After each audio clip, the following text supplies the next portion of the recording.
Hello, welcome today. So today we'll be making this beautiful gown that looks like a pinafore, but it's in actual sense it is not. So here I'll be making this for a child between 3 to 4 years, and I'm using an Ankara, not up to 2 yards, or I think 2 yards, and then 1 yard of bridal, and if a little white material I had left. So right now we're going to be drafting our basic upper bodies. The basic upper bodies, her shoulder is 5 inches. Her shoulder is 10 inches divided by 2, and the length of the upper bodies here is 11. I'll be using 11. So for the neckline, would consider using 2 by 2 inches. Remember, it is going to be a high neck, so I have gone down by half an inch for my shoulder slope, and I'm going to come down again for my armhole.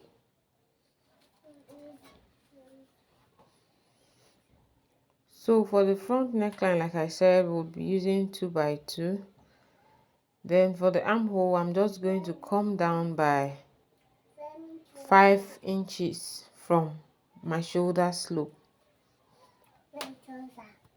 So after that, we'll go ahead and take our usual measurement, the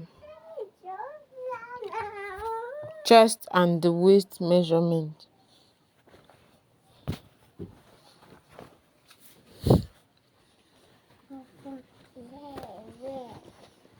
So I'll be using 1.5 inches as my allowance for this dress.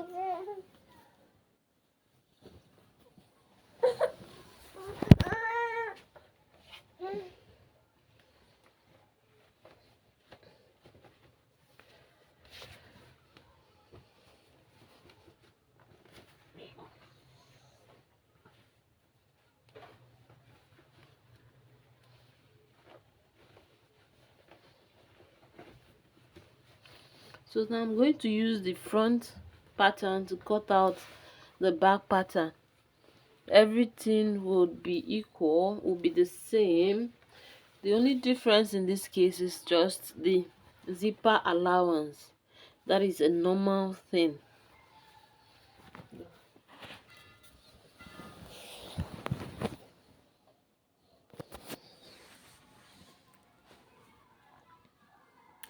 So the back neckline, we will be using 2 by 1 inch, 2 by 1. Remember, the front neckline we used 2 by 2, but for the back we'll be using 2 by 1. Aside that, every other thing is the same.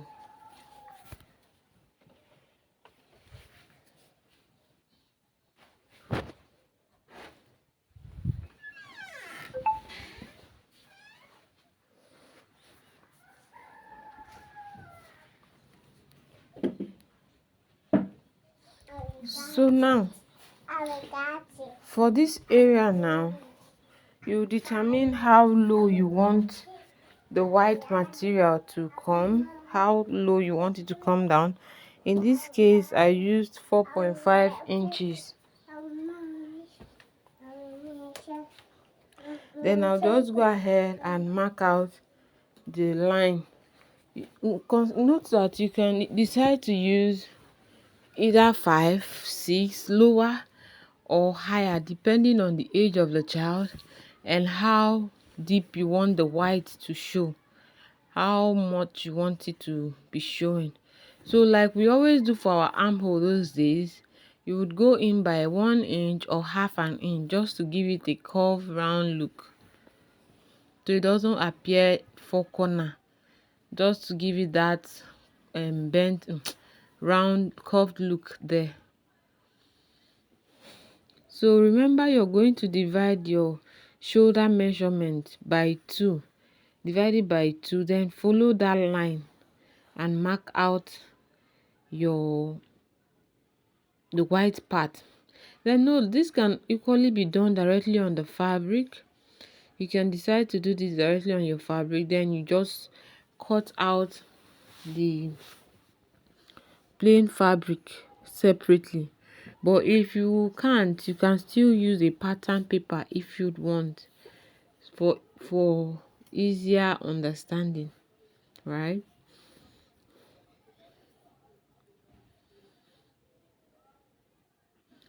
So now for the back, we would be doing exactly the same thing. I just used the front pattern to cut out the back pattern. I placed that cut out pattern on my back pattern. The one I cut out from my front bodies, I used it to cut out the back body, since it is going to be the same thing. So after that, I would go ahead and transfer my patterns to my paper. So this is what it looks like. Then for the white part, I added 1/4 inch allowance, and on the material I added 1/4 inch allowance. This is for the joining, so it does not affect the length of both the material and the white part. So this is basically for the lower bodies. This is for the lining, not necessarily the lower bodies, the lining, where I'll be attaching my net for a little volume. Like, this is how I achieve my fullness on ball dresses. So I just went ahead and placed my material on a triangular form, angle 90 form, and I'm just going to use my waist radius. Please, if you do not understand what I am doing here, I have a detailed tutorial on how to achieve fullness on a ball dress. You can look up the videos on this channel. You can check on how to achieve fullness on ball dresses. I have a very detailed tutorial just for this course on that, so you can check it up there, because you might not understand what I did there. So now for the lining part of the upper bodies, you can either decide to cut it normal, or you can decide to cut it just like you cut the front part, cutting it separately. But I think that's a total waste of time, so I'm just going to cut it like the normal bodies that it is, since it's going to be a lining.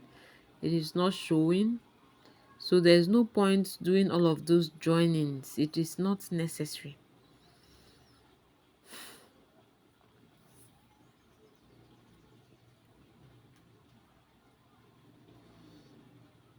So exactly what I did for the front, and I did the same for the back.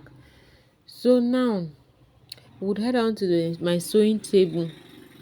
So first thing first, I notched the center of both my white material and my Ankara fabric. So after notching, this is to enable me know exactly where to start sewing from, because if you start joining from the top, it is going to affect it. So it is better to start from the midpoint of both materials. So now remember, do not drag any of the materials. Do not drag your Ankara. My Ankara is the original high target, so it is a little bit stretchy. It is stretchy. So if I drag the Ankara, it is going to affect the white material. So be careful while you're sewing this part. So remember, I said I left 1/4 inch for both the white and the Ankara. So this is so it does not affect the length of the measurement of the upper bodies.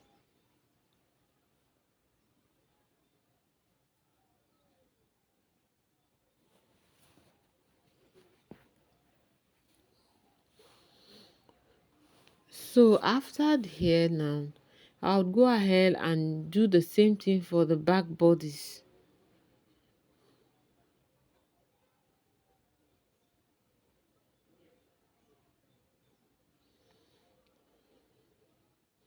So after doing the same thing for the back bodies, I went ahead to join them from the shoulder. I joined both shoulders. After joining both shoulders, I went ahead to do the same thing for the lining. I joined the both shoulders. Then I'm going to use the lining to turn the Ankara fabric. But this is after I have attached my collar.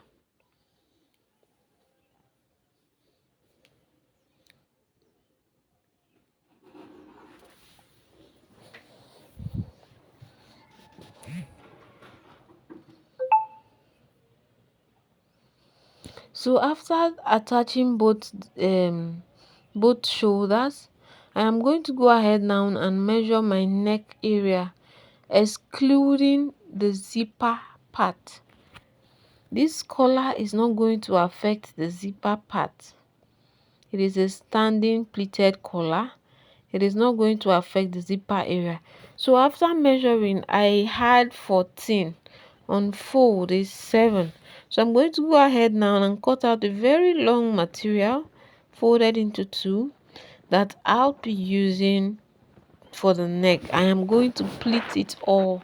So you can cut as long as 1.5 yards in length. Then I used 1.5 inches in width.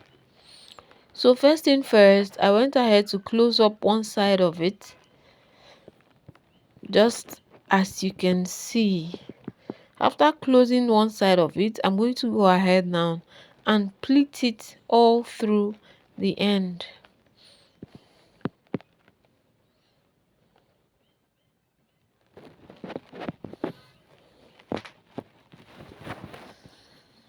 So now this pleated collar would be inserted on my Ankara fabric. Then I would now use my lining to turn it over.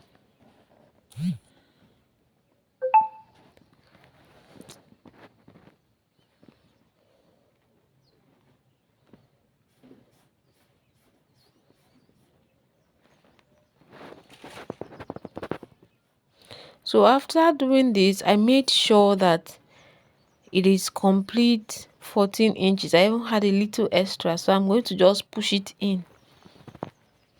So I'll go ahead now and attach that pleated neck on my neckline, excluding the 1 inch allowance for my zipper. Take note, please.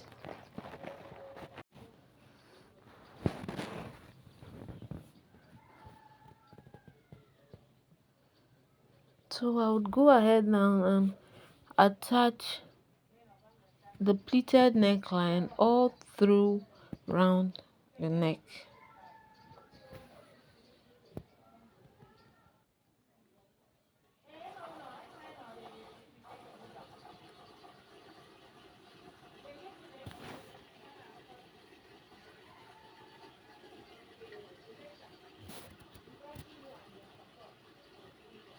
So after sewing this on this Ankara fabric, I'll go ahead now and attach and use my lining to turn this over, so this the sewn area does not affect the child, so it has to be covered so the child can be comfortable wearing the dress.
So right here now, I'm joining the lining part. Like I said earlier, I would use this now to turn the main fabric.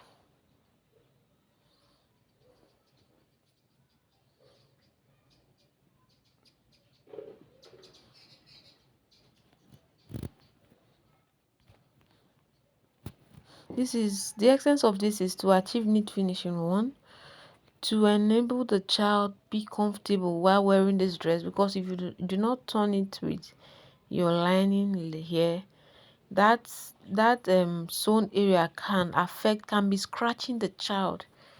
It would be scratching the child. So this is the look after attaching it.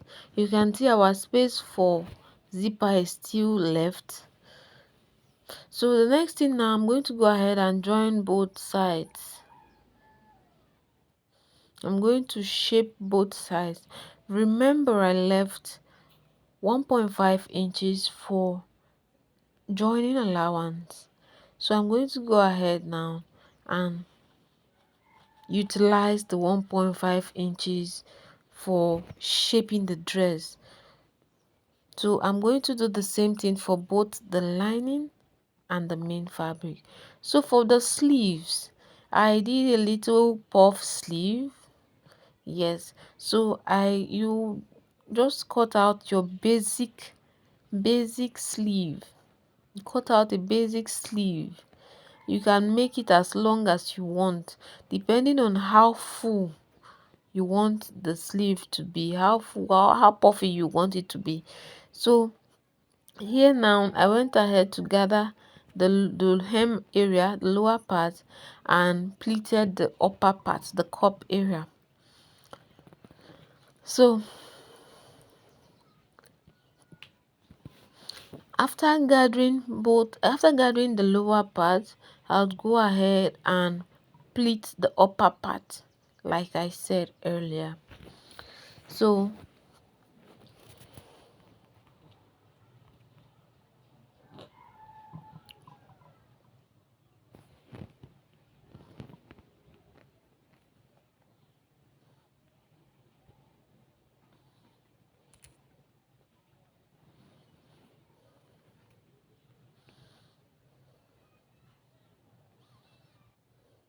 I'm going to just do the usual thing, which is to pull my thread. I don't have gathers footer, so I'm going to do it the normal way. Then after gathering, I would make sure the length is equal to the child's round sleeve length, round sleeve measurement. So after that, I just went ahead to cut out a little material that I'll be using to turn this over, like so. Most times these things are better watched than even explained. So I hope you'd watch till this very point, and if you did watch till this very point, you are the real MVP. Thank you, thank you, thank you, thank you. I'm thanking you and you're thanking me. So you can see it is already standing. But if you would want to turn this with a lining, it is still possible. You don't even need all these dresses. Just up, gather down, puff up, then use your lining to turn it over. Mm? So you can see our puff sleeve is ready. So after that, I went ahead to attach the sleeve to the dress. After attaching the sleeve to the dress, I would join the upper part to the lower part. Remember, the lower part is a box pleated skirt. So right now I am trying here to achieve the box pleat. This is equally depending on how big you want your box pleats to be. I think this style is even better when you cut it out on flay. You cut out on flay, then you box pleat. you know that one will require a lot of material. So but here I used normal, I cut out normal straight fabric. This is not flay, normal straight fabric, and I am pleating it. Box pleat, box pleat. If you watch closely, you would understand what I'm doing. Most people use fork to achieve this, but I don't know if you can use a fork to achieve these big ones, right? So but if you can give it a try and see how it works out. So here and here and here, this is almost the end of our dressmaking. So after here now, I'm going to go ahead and attach the lining. Remember, the lining has nets on with it to give it some kind of volume. I had finished that area, so I'm just going to attach the, after pleating this, I'm going to attach the lining to the lining of the upper bodies, attach my zipper, close them up, and that is all. And our dress is ready.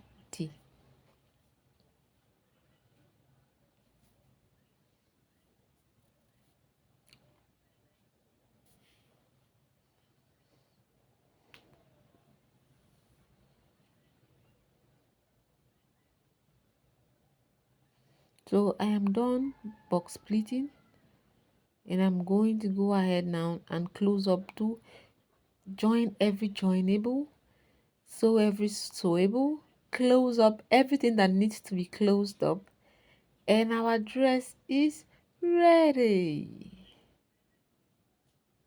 So you can go ahead and attach any design of your choice.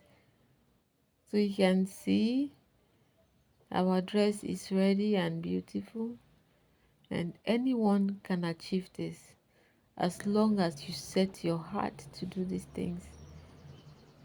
Thank you for watching. So this is the outcome of our dress. Isn't this beautiful? Though I think I prefer this material on a black, but the style says white, so who am I? I used white. Thank you guys for watching.